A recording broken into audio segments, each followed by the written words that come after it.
масъалаи талафоти нерӯи барқ ва истифодаи ғайримақсаднокии он дар баъзе шаҳру ноҳияҳои вилояти Хатнон ба мушкилии ҷиддии рӯз мубаддал гаштааст.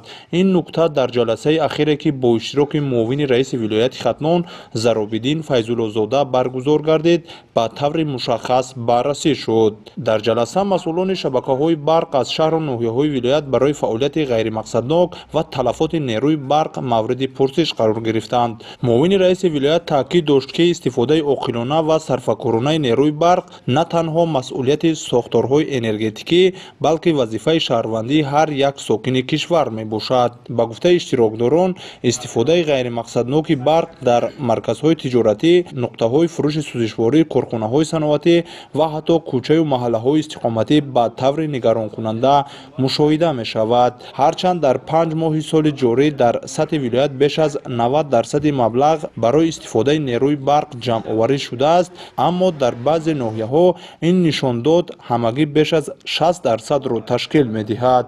мушкилоти талафоти барқ ки бояд рӯ ба коҳиш медошт, баръакс дар баъзе минтақаҳо тамоюли афзоиш дорад.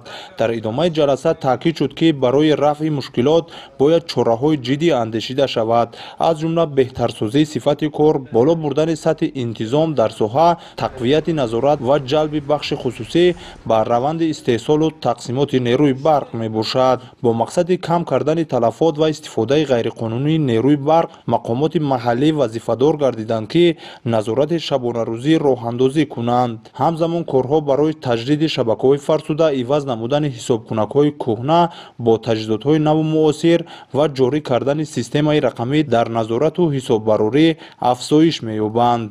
мавзӯи истифодаи самаранокии нерӯи барқ яке аз самтҳои муҳими сиёсати давлатии ҷумҳурии Тоҷикистон ба шумор меравад ва барои рушди иқтисодӣ ва иҷтимоии кишвар аҳамияти аввалиндараҷа дорад.